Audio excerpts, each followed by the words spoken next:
Nastražte uška, dámy a pánové, máme tady upozornění. Nejsem expert na téma náboženství a filozofie. Jsem pouze 16letý ateistický, nihilistický děcko, co se snaží si pomocí YouTube vydělat na předplatné na stránkách jako vytvoř si svoji AI přítelkyně. A tak rozhodně neberte moje slova jako nějaké samozvané písmo svaté. I když to třeba může někdy působit, jakože se tak snažím prezentovat. To je vše a díky za váš čas, který musí být mimochodem nesmírně drahocenný, jestli jste se ho rozhodli strávit se mnou. Jo a tohle video je těžce inspirované ze zahraničí. Asi tak jako celý zbytek videí na téhleté YouTube scéně. Takže tady máte to původní video. Určitě stojí za to. Dost bylo řečí, je čas na činely. Jestli existuje jedna věc, dámy a pánové, kterou mají všichni lidi společnou, pak je to samozřejmě nezájem o to žít v Mongolsku. No ale kromě toho je to právě strach ze smrti. Smrt může být někdy chápána jako pěkný zmrt. A proto si lidstvo už od nepaměti vymýšlí náboženství, které tě mají motivovat k tomu žít slušný a uspořádaný život. Aby ses dostal do nebe, dosáhnul nirvány, reinkarnoval se do dobré rodiny a tak dále. Zároveň nás ale náboženství straší tím, co by se ti mohlo přihodit po smrti, kdybys nebyl dobrá holka a ubližoval ostatním. Taky nám náboženství samozřejmě dává tu myšlenku, že před Bohem jsme si všichni rovni a je úplně jedno, jak vysoko společensky postavení si byl za dobu svého bytí a trápení. Což může dost uklidňovat lidi, kteří jsou na tom ekonomicky asi tak jako já. Tak, to bychom měli, proč věříme v posmrtný život. A teď si pojďme rozebrat jednotlivé scénáře, uvést si jejich výhody a nevýhody a umístit je na tenhle prvotřídní tier list.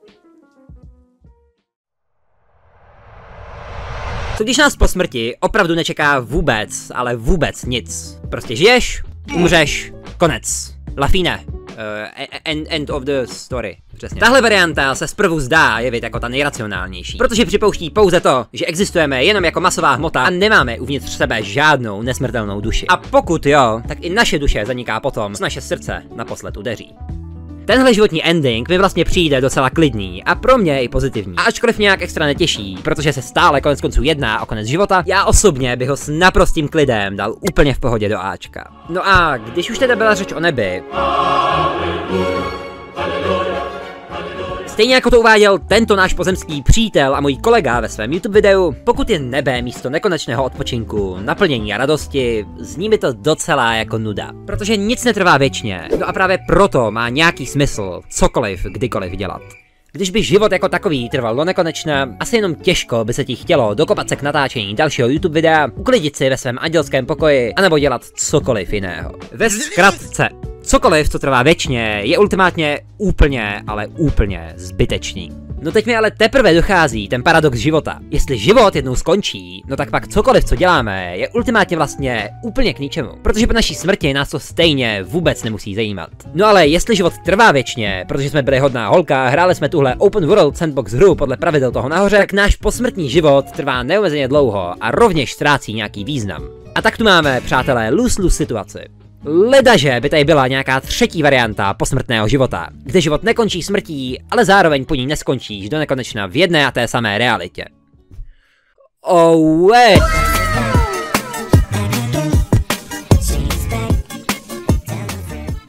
Jo a teďka mi ještě došlo, že jsem zapomněl umístit nebe na tier list. Takže je to za mě overall docela zajímavé místo, plné luxusu a klidu. Ale za mě je to docela mid, takže B tier. Teď jdem na reinkarnaci. Reinkarnace je bez pochyby zajímavý posmrtný scénář. Na rozdíl třeba od křesťanského pekla, očistce a nebe, kde se místo tvého posmrtného pobytu určuje podle toho, jak hodná holka se v životě byl, což je kurva. S reinkarnací to funguje dost podobně, akorát je to takové spektrum. Proces reinkarnace je tak trochu jako čekání na autobus na opuštěné zastávce uprostřed noci s tím, že si do poslední chvíle vlastně nemůžeš být jistý, kdy a kam tě ten autobus vysadí. Například podle buddhismu se můžeš znovu zrodit v jedné z těchto 6 říší. Za mě je to už teď daleko zajímavější, než třeba peklo nebo nebe podle křesťanství. Protože ačkoliv třeba buddhismus má své peklo, nebe, anebo třeba říši hladových duchů, což nepůsobí zrovna jako dvakrát sympatické místo, tak život v žádném z těchto multiverzů netrvá věčně. Takže to pro mě nepůsobí tak, že by člověk po jednom neúspěšném životě už nikdy neměl šanci na comeback. Protože proces reinkarnace trvá pořád. Aspoň za mě je teda reinkarnace daleko zajímavější koncept než nebe. A tier. Takže kdo ví, třeba budu v příštím životě komár, co bude každou noc bzučit u postele tvých vnoučat. Třeba budu úspěšný youtuber, když by se mi to v tomhle životě nepovedlo, anebo budu tou nejkomplexnější bytostí na celé téhle planetě ženou. Jestli existuje nějaký posmrtný život, tak za tady ten vtip skončím definitivně v peklu.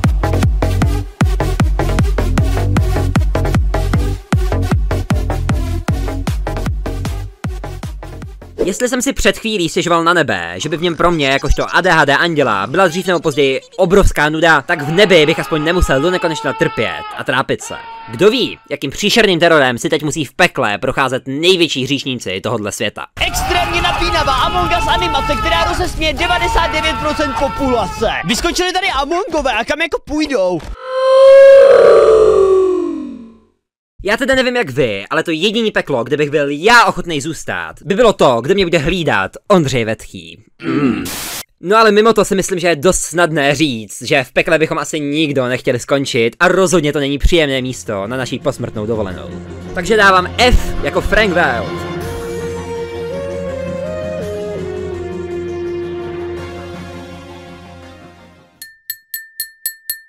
Prosím o pozornost, mám pro vás 6 slov.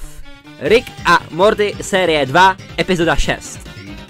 V tomhle díle Ricka a Mortyho za mě můžeme vidět nádhernou ukázku toho, že pokud jako lidstvo jednou vytvoříme vlastní simulaci života podobného nám, náš vlastní malý svět, tak si můžeme být v podstatě na 139,5% jistí, že i my žijeme v simulaci. Nedávno jsem nad tím přemýšlel a došlo mi, že jestli nad námi stojí nějaká vyšší síla v podobě nějakého boha, který magickou silou tvoří, ničí a drží svět pohromadě, anebo nad námi stojí nějaký šílený vědec, který nás místo toho řídí a ovládá zákony přírody, je to vlastně v principu úplně stejný. Pro oba bychom byli jenom jakýsi experiment, který popravdě nepůsobí zrovna dvakrát povedeně, když se rozhlédnu kolem sebe. Nicméně, pointou tohohle videa není řešit zbytečnost existence lidstva, to si nechme na jindy, ale řešit to, co by mohlo být po jeho smrti. A tak se nad tím pojďme zamyslet. Jestli jsme jenom něčí experiment v jeho laboratoři, anebo třeba ložnici, tak můžeme očekávat, že to s námi po smrti dopadne dost podobně, jako kdyby po smrti prostě nic nebylo. No ale, co když tuhle simulaci neřídí člověk? Co když za vším stojí něco, co sám člověk, anebo někdo jemu podobný, vytvořil? V takovém případě bych tenhle scénář na naší stupnici umístil asi někam mezi nic a peklo. Protože, ačkoliv se téměř určitě nedozvíme, jestli v simulaci žijeme, já bych radši umřel s tím vědomím, že mě žádná vyšší síla neřídí a mojí smrtí to prostě končí, než abych byl třeba jenom řádkem nějakého počítačového kódu. Zdravím vás, poutníci. Rád bych ti připomněl, že pokud ještě neodebíráš můj kanál, ale zamlouvá s tím moje tvorba, určitě budu mega rád, když to zvážíš. Mohl bych teďka začít říkat takový ty keci, že ti to pomůže, aby ti neuteklo další video a tak, ale ultimátně chci, abyste dávali odběr, hlavně z toho důvodu, abych měl s čím flexit na moje kamarády a učitele.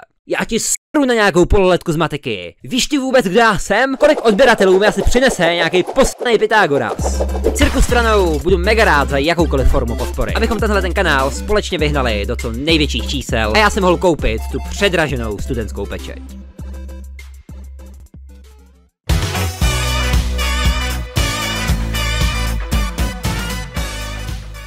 Ať už si duchy vysvětlujeme jako bloudící duše, tajemnou energii, anebo třeba létající prostěradla, každý se je prostě vykresluje tak, jak se jim zrovna hodí. No a i když v tomhle videu nehodnotím pravděpodobnost jednotlivých posmrtných scénářů, tak k tomuhle se z osobních důvodů přikláním asi úplně nejvíc. Pokud tady existuje nějaká šance na to, že tvoje duše neodejde na věčný odpočinek, ale místo toho tady zůstane mezi námi umírajícími, jak kvalitní poživot by to mohl být? Za mě nic moc. Když vezmeme v potaz, že ty nejznámější a nejvýznamnější duchařské případy jsou většinou údajně u lidí, co zemřeli nějakou tragickou smrtí, jako třeba vraždou, no tak tady asi na zemi nezůstali jen tak pro zábavu. Nejenom, že by se jako duch, co se chce jen tak v klidu znášet ve vzduchu, felit a neřešit, musel potýkat s takovýma idiotama.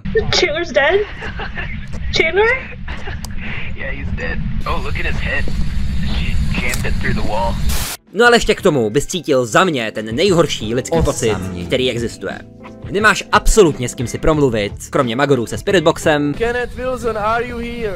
Nikdo tě nevidí a s lidma můžeš komunikovat jenom a pouze pomocí Ouija boardu, anebo nějakým jiným způsobem, jako třeba pohybováním předmětů. Nemáš žádnou fyzickou stránku. No a pokud nejseš jako Bill Cipher, tak si nejspíš ani nikdy žádnou neseženeš.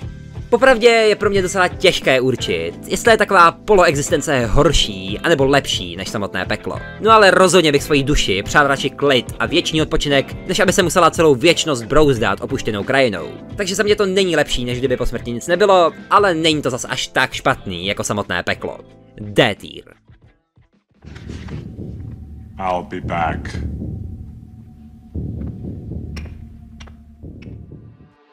smlouvě s ďáblem jsme už určitě aspoň jednou slyšeli všichni. No a kdyby byla realita, jak v téhleté videohře, tak by to za mě byl ten absolutně nejlepší scénář. Protože mít možnost makat pro háda jako takovej Thanatos z Vyše je za mě ta absolutně nejzábavnější varianta, jak strávit svůj posmrtný život. No a to čistě proto, protože se to prostě nikdy neomrzí. Však bys byl v podstatě takový poslíček smrti, co má určitou moc nad životy těch plebů tam dole na zemi. Definitivně S-tier. A rozhodně jsem si tuhle část videa nevymyslel jenom proto, že bych si uvědomil, že nemám nic v S-tieru. Jak už jsem dneska jednou říkal, tak smrt může a je dost často chápána jako pěkný zmrt. No ale dokážeme si představit svět bez ní. Na světě jsme jako tisícátá nebo miliontá generace lidí a všichni před náma zemřeli. Jen abychom tu my mohli být. No a tak si prostě nemáme právo právě my žádat o nějaký luxus. Navíc, podobně jako s úspěchem, který by bez té cesty neměl žádnou cenu, tak ani život by bez smrti neznamenal absolutně, ale absolutně nic. Death is very likely the single best invention of life. It's life's change agent. It clears out the old to make way for the new. No a uzavřel bych to celé citátem z úst jednoho brilantního mladého pohledníka. Žij, jak kdybys umíral. Sbírej figurky bobrů a Matouš se zas a znova poroučí a odkládá na věčný 8hodinový odpočinek. Jo a do komentáře mi klidně napiš, jaké posmrtné scénáře by si na tenhle tier list přidal právě ty. Bobrům zdar!